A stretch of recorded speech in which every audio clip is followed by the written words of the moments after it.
Assalamualaikum warahmatullahi wabarakatuh.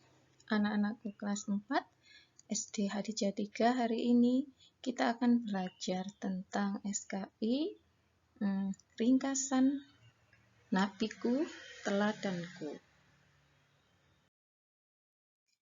Anak-anak masih ingatkah pelajaran yang lalu bahwa Nabi Muhammad memiliki 4 sifat wajib? Yang pertama yaitu Nabi bersifat amanah, yang artinya dapat dipercaya. Nah, dalam kehidupan sehari-hari, kita sebagai seorang muslim wajib menjalankan apa yang menjadi amanah untuk kita. Nah, karena kalian adalah seorang pelajar, maka kalian harus memiliki perkataan yang dapat dipercaya, sehingga kalian menjadi seorang anak yang soleh dan solihah. Yang kedua yaitu kalian harus bersifat fatonah, yaitu cerdas dan bijaksana. Anak-anak, kalian adalah seorang pelajar, maka tugas kalian adalah belajar sampai kalian mendapatkan ilmu yang kalian cari. Nah, anak-anak, jika kalian ulangan, maka kalian tidak boleh mencontek. Mencontek adalah salah satu sifat yang perbuatan yang tidak baik. Dan perbuatan ini berarti kita malas untuk belajar, karena kita maunya dapat nilai bagus, tetapi kita tidak mau belajar. Nah, akhirnya kita malah tidak cerdas atau bijaksana, malah kita bodoh ya anak-anak ya. Malah kita bodoh karena sebenarnya kita tidak tahu tentang sesuatu hal, tetapi kita memaksakan untuk tahu. Atau seharusnya kita mendapatkan nilai 70, tetapi karena kita memaksakan diri, kita ingin mendapat nilai 100 dengan menghalalkan segala cara, yaitu dengan cara mencontek. Hal ini merupakan perbuatan yang tidak sesuai dengan yang dicontohkan Nabi. Jika kalian ingin mendapatkan nilai 100, maka kalian harus bekerja keras untuk belajar, ya. Oke, kemudian syidik atau benar dalam kata. Anak-anak, setiap manusia pasti akan melakukan suatu kesalahan dalam kehidupan sehari-hari. Nah, biasanya untuk menutupi kesalahan ini, maka seseorang akan berbohong. Padahal, sesuai sifatnya Nabi selalu berkata benar atau jujur. Nah, di sini anak-anak, maka kita sebagai muslim yang baik dan selalu mentaati perintah Allah, maka kalian harus berkata benar. Jika kalian melakukan kesalahan, maka kalian harus mengakuinya dan kalian harus meminta maaf kepada orang yang telah kalian sakiti. Nah, oleh karena itu, anak-anak, ketika kalian melakukan sesuatu hal, kalian harus memikirkan akibatnya. Jadi jangan bertindak dulu, tapi kalian harus memikirkan apa akibatnya dari tindakan yang kita lakukan. Jadi kita harus berhati-hati dalam melakukan suatu perbuatan, karena hal itu akan dimintai pertanggungjawabannya di hadapan Allah Subhanahu wa taala. Oke, kemudian Nabi Muhammad bersifat tabligh, yaitu menyampaikan ajaran Allah. Nah, di sini kita juga bisa meneladani sifat Nabi, yaitu bersifat tabligh, menyampaikan ajaran Allah.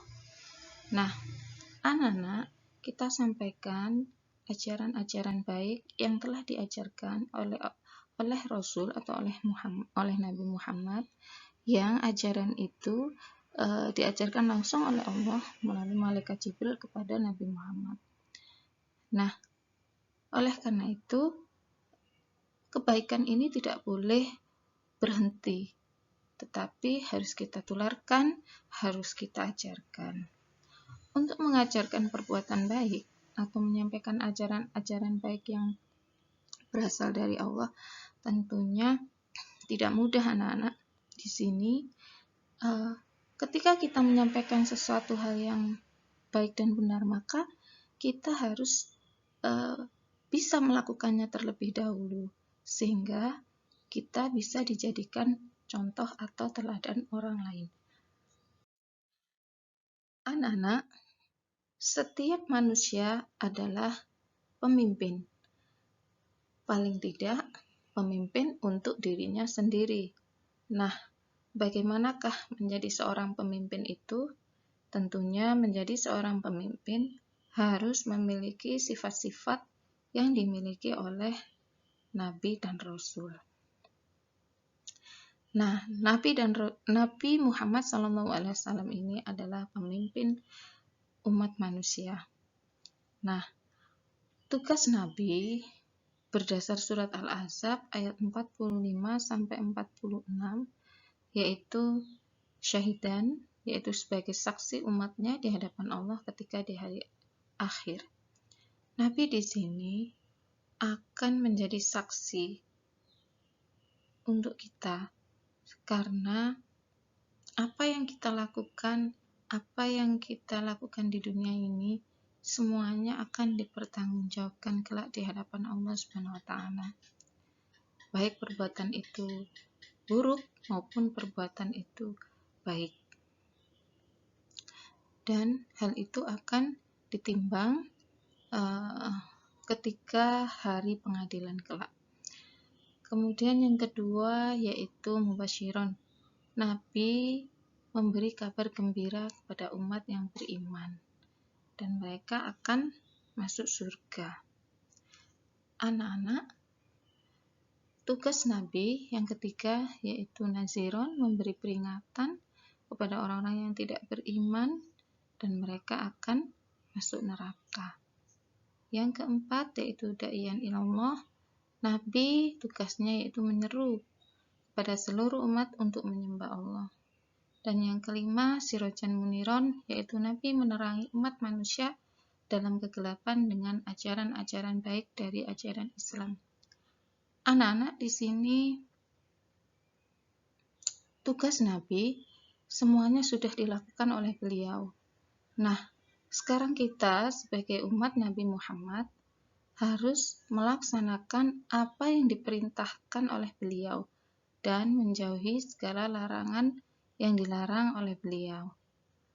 Anak-anak,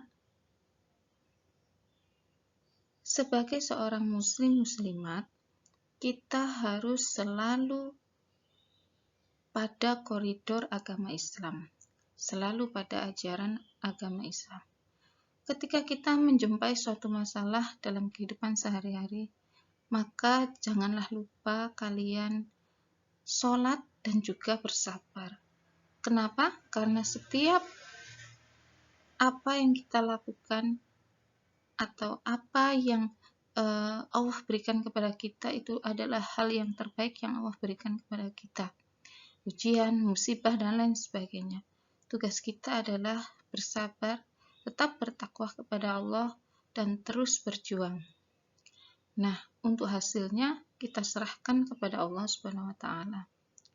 Ketika kalian memiliki masalah hidup, maka kalian harus tetap kepada Allah, tetap berhubungan dengan Allah dengan berzikir, meminta pertolongan, dan lain sebagainya. Kalian tidak boleh menyalahkan keadaan, tidak boleh menyalahkan orang lain. Oke anak-anak, sekian dulu penjelasan dari Ibu. Husnul akhiri, billahi taufiq wal hidayah, waridha wal inayah. Wassalamualaikum warahmatullahi wabarakatuh.